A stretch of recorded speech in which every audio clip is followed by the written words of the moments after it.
अस्सलाम वालेकुम। आज આપણે બનાવે છે મારી મમ્મીના પરાઠા। આ એકદમ બ્યુટીફુલ પરાઠાસ થાય છે, એમાં એકદમ ફાઇન લેયર્સ થાય છે એની અંદર। હું અને મમ્મી સાથે ડેલસમાં હતા એન્ડ ઓફ ડિસેમ્બરના। હું ગઈ હતી મારું બર્થડે સેલિબ્રેટ કરવા મારી બેન સાથે, અને હું જોઈ આ પરાઠા બનાવ્યા ને જ્યારે પણ બનાવે ત્યારે અત્યારે એ 24 બનાવે તોય પણ ખલાસ થઈ જતા હતા, કારણ કે બચ્ચાઓને બધાને એકદમ મજા આવતી હતી। જો તમે ગોશનું શાક કે એના સાથે કે છુંદાનું શાક બનાવો ને એને ખાય, અત્યારે મયાઈ સાથે કે ઈંડા સાથે આ પરાઠા એકદમ ફાઇન થાય છે। આ વિડીયો હું શરૂ કરું એના પહેલાં મને થેન્ક્સ કરું છે સકીનાને કે એ આપણું આ વિડીયો કરે છે આજે। લકા બધા કોલેજમાં છે પણ એ અલ્હમ્દુલિલ્લાહ ટાઈમ લીધી છે કે આપણે મને હેલ્પ કરે છે વિડીયો કરવા માટે, તો શું હું તમને ઘણા બધા વિડીયો લઈ આવી શકું। ઇન્શાલ્લાહ ચાલો હું તમને બતાવું કે આપણને કઈ વસ્તુની જરૂર પડશે।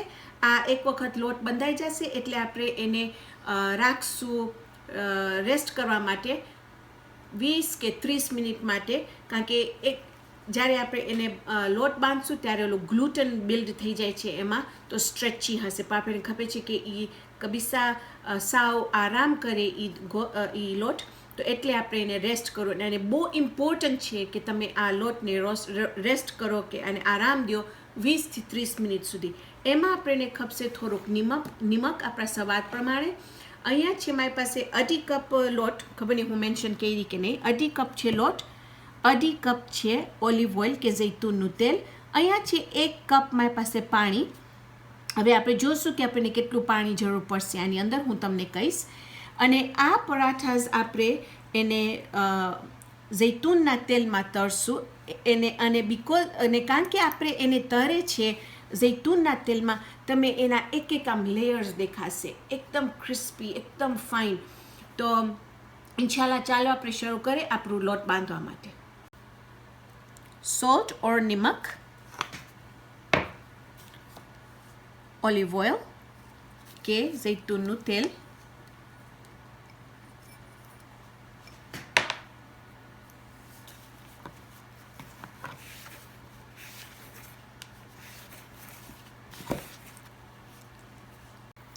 હવે હું એક વસ્તુ સાવ ભૂલી ગઈ તમને કહેતા કે આમાં બહુ જરૂર છે નાખવાનું આપણું બેકિંગ પાવડર, ને એમાં લગભગ 1/3 આપણે બેકિંગ પાવડર નાખશું, કારણ તો સાવ ચપટીક બેકિંગ પાવડર આપણને ખાલી ખપે છે કે એ જરાક ફૂલે આપણા પરાઠાની અંદર।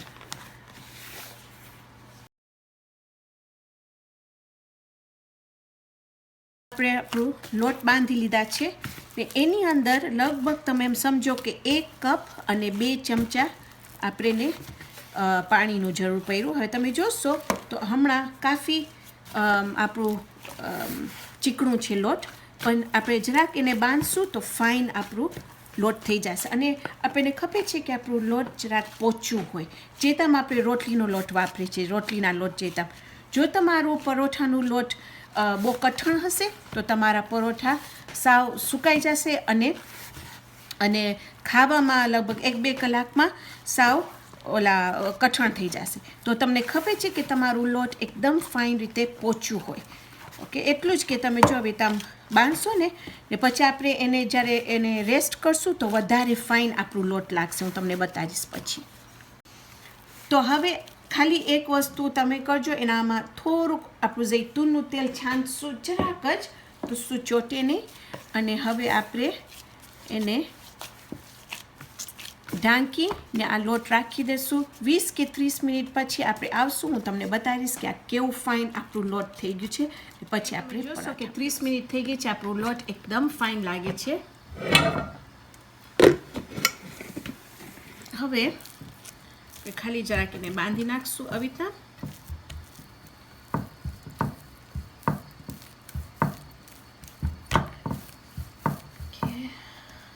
અને એને આપણે ગોળા બનાવશું। તો આપણે ખાલી આવી રીતના એને ફાઇન રીતે ગોળા બનાવશું, અને લગભગ 1/2 કપમાં 4 નીકળે છે, પણ જો તમને મોટી પરાઠા બનાવવા હોય તો તમને મે બી 3 નીકળશે, જરાક વધારે છે।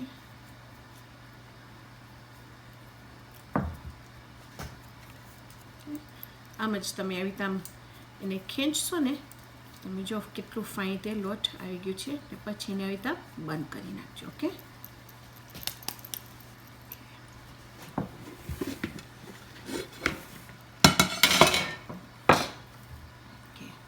હવે આપણે શું કરશું કે આપણે કદાચ લોટની જરૂર પડે, કદાચ ના પડે, જોશું આપણે. થોડોક લોટ છાંટશું એના ઉપર.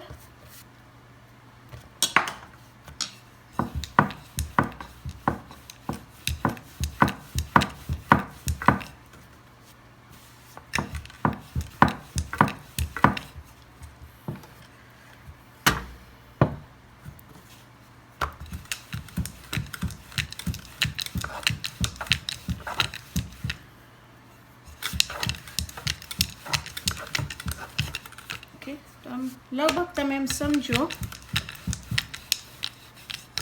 કે આ તમે જરાક પાતળા વણશો તો વાંધો નથી, કારણ કે આપણે આને કાપીને ભરશું. હજી હું તમને બતાવીશ.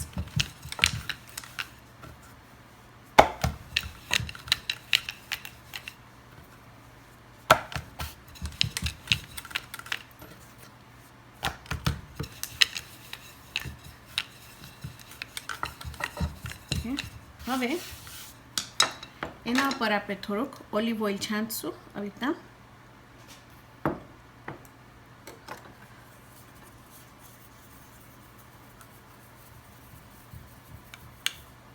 બધી બાજુ, અથવા કિનારે ભૂલજો નહીં નાખવા માટે, આમ સ્પ્રેડ કરવા માટે. ઓકે, પછી આપણે લેશું લોટ ને એના ઉપર આપણે લોટ છાંટશું આવી રીતના.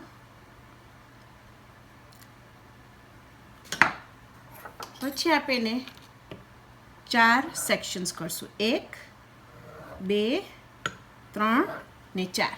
ઓકે, એક બાજુથી આપણે લેશું ને એને આવી રીતે મળશું, એટલે આમ રાઉન્ડ રાઉન્ડ બનાવશું.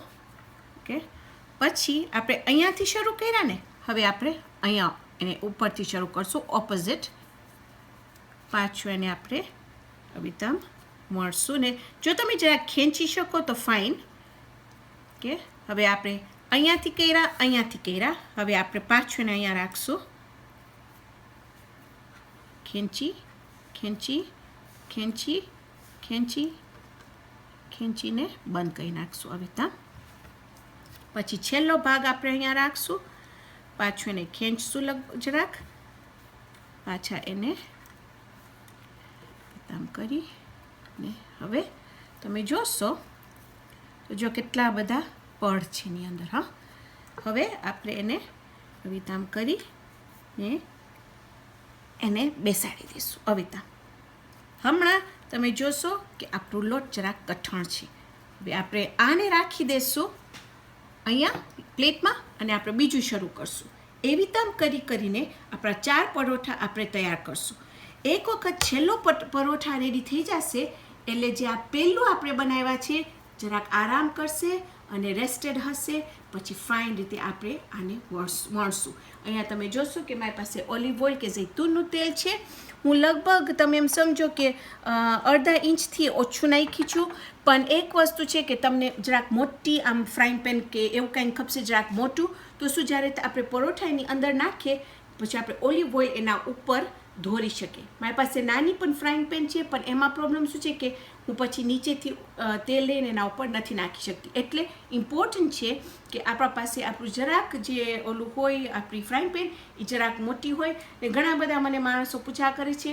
આ છે સર્ક્યુલોન. હું હમણાં શરૂ કરી છું સર્ક્યુલોનના ડિશિસ વાપરવા માટે અને મને એકદમ ગમે છે સર્ક્યુલોન. એનું હીટિંગ ને બધું બહુ જ ફાઇન થાય છે. તો અહીંયા હું લો ઉપર આપણું ઓલિવ ઓઇલ ગરમ થાય છે ને હું બીજું આપણું પરોઠા શરૂ કરી બધા પતાવી આવીને હું તમને બતાવીશ કે પછી આપણે કેવી રીતે એને ફ્રાય કરશું. તો હવે હું તમને બતાવીશ કે આપણે કેવી રીતે આને મળશું. જેટલું ઇમ્પોર્ટન્ટ હતું આપણે આપણા લેયર્સ બનાવવા માટે એટલું જ ઇમ્પોર્ટન્ટ છે આપણું કેવી રીતે આપણે વણે ને કેવી રીતે આપણે એને તરે. હવે આપણે થોડુંક એમાં લોટ નાખીએ છીએ કે શું આપણું ચોટી ના જાય. તમને મેક શ્યોર કરવું છે કે પરાઠા માટે તમારા પરાઠા જરાક વધારે જાડા હોય કમ્પેર ટુ આપણે રોટલી બનાવે છે. રોટલી આપણી પાતળી થાય છે, પરાઠાસને જરાક જાડું રાખવાનું. હવે બીજી વસ્તુ મને તમને કહું છે કે જ્યારે તમે એને વણતા હો તો પ્લીઝ મેક શ્યોર કે તમે વચમાં એને વણો અને તમે એને કિનારીમાં પણ વણો, કારણ કે જો તમે એને ઇવનલી તમે વણશો નહીં એને ઇવનલી, જો તમારું વચલું જાડું હશે કે સાઈડનું જાડું હશે તો તમારું પરાઠા બરાબર નહીં તરાય, અંદર કાચું રહી જશે, પાર્ટ્સ બીજા થઈ જશે, બીજા કાચું રહેશે. અંદર જ્યાં તમારું પાતળું હશે એમાં રંધાઈ જશે અને જ્યાં જાડું હશે એમાં કાચું રહેશે. તો એ ઇમ્પોર્ટન્ટ છે કે તમે વેલણથી ખપાઈ જશે કે તમારું એનું તમને આમ ખપાઈ જશે કે ક્યાં જાડું છે ક્યાં પાતળું છે. ઓકે, તો હવે તમે જોશો અહીંયા તો તમને દેખાશે કે કેટલા બ્યુટીફુલ લેયર્સ છે. તમે જો છો આપણા લેયર્સ. ઓકે, હવે આપણે એને ઉપાડીને આપણે એને આપણું જૈતુનના તેલમાં નાખશું અને આપણે બહુ આસ્તેથી અને કેરફુલી કરશું, કારણ કે આપણું તેલ ગરમ છે.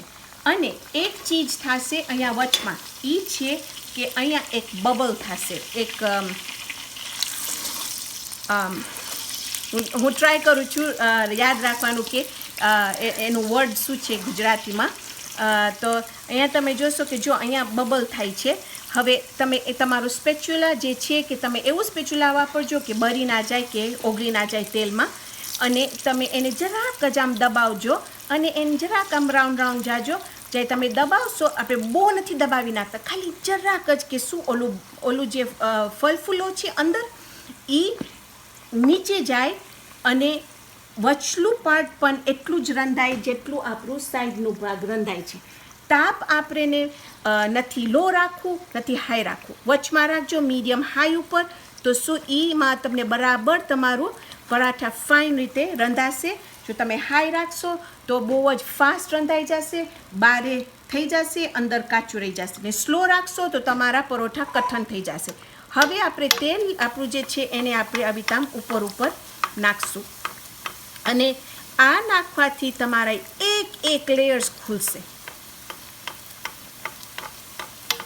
એટલે હું તમને કીધી કે તમે જ્યારે વાપરતા હો તમારું તરવા માટે તમને જરાક મોટું ફ્રાઈંગ પેન કે એવું કંઈક ખપશે કે શું તમે એને આવી તામ આપણું તેલ ઉપર નાખી શકે.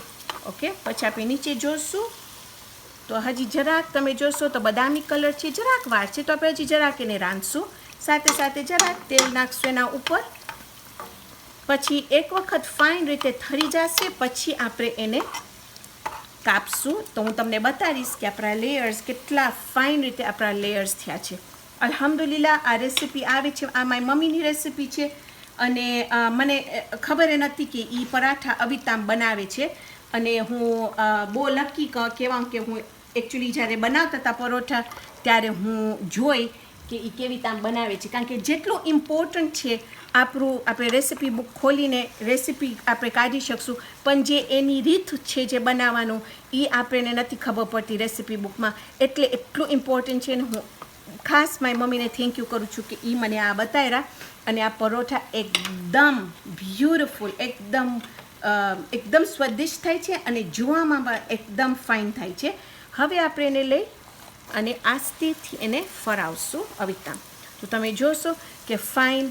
જો આપણે એને આપણા સ્પેચ્યુલા સાથે દબાવ્યા ના હોત તો આ પણ ના પાક્યું હોત, આ સાવ કાચું રહી ગયું હોત. આ આખું કારણ કે શું છે નીચેથી ઓલું જે ફળ ફૂલો થાય છે એ ઉપર જશે, સાઈડનું રંધાશે, પછી જે વચલું છે એ નહીં રંધાય. ઓકે, તો અને આ જે આપણું જૈતુનનું તેલ છે, હું આ રાખું તેલ, હું આને ફેંકતી નથી. એક વખત મારું આ 2-3 વખત વાપરું એને હું, કારણ કે જૈતુનનું તેલ ફાઇન ક્વોલિટી જૈતુનનું તેલ છે, તો આપણે 2-3 કે 3 કે 4 વખત એને વાપરી શકીએ છીએ. ઇનફેક્ટ હજી 1 કે 2 વખત હું પરાઠા બનાવીશ તો ફાઇન રીતે મારું જૈતુનનું તેલ વપરાઈ જશે.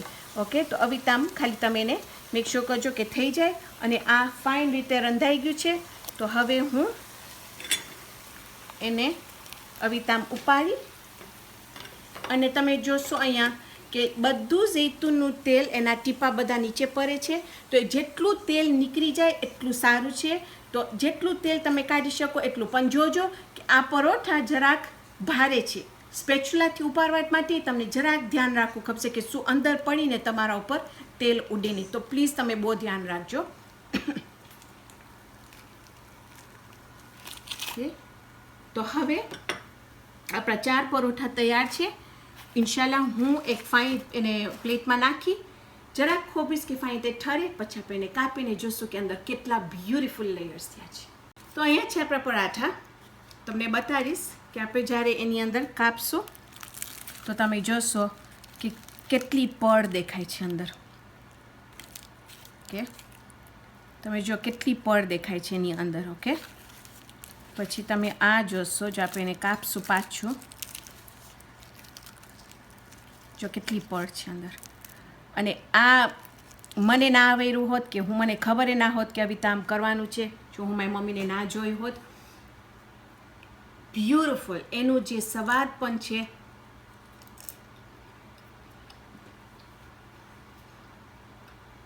નિમક ઇનફ નિમક છે એની અંદર કે આખું નિમકવાળું નથી. બહારે એકદમ કડક ને ક્રિસ્પી છે, અંદર આમ મખમલ જેતા આમ સોફ્ટ છે, આમ પોચા છે, આમ સખત ફાઇન છે. તમે આ સવારના બ્રેકફાસ્ટમાં ઈંડામાં સાથે ખાઓ તોય પણ, કાં તો શાક છે કે નટેલા છે કે બટરને જામ છે, જે તમને ખપે તમે બનાવવા. પ્લીઝ તમે મને યાદ કરજો, તમે મારી મમ્મીને દુઆમાં યાદ કરજો. તમે જો આ બનાવો તો પ્લીઝ ફેસબુકમાં પિક્ચર નાખજો, કાં તો ઇન્સ્ટાગ્રામમાં પિક્ચર નાખજો, કાં તો ટ્વિટરમાં પિક્ચર નાખજો ને હેશટેગ કરજો રેહાનાઝ ક્યુઝીન્સ, તો હું જોઈ શકું કે તમે બધાય આ વસ્તુ બનાવો છો. અને ઇન્શાલ્લાહ આજે આપણે બનાવ્યા છે મમ્મીના પરાઠા. ઇન્શાલ્લાહ આવતી વખતે આપણે બીજી જબરદસ્ત રેસીપી બનાવશું. તો ત્યાર સુધી ખુદા હાફિઝ.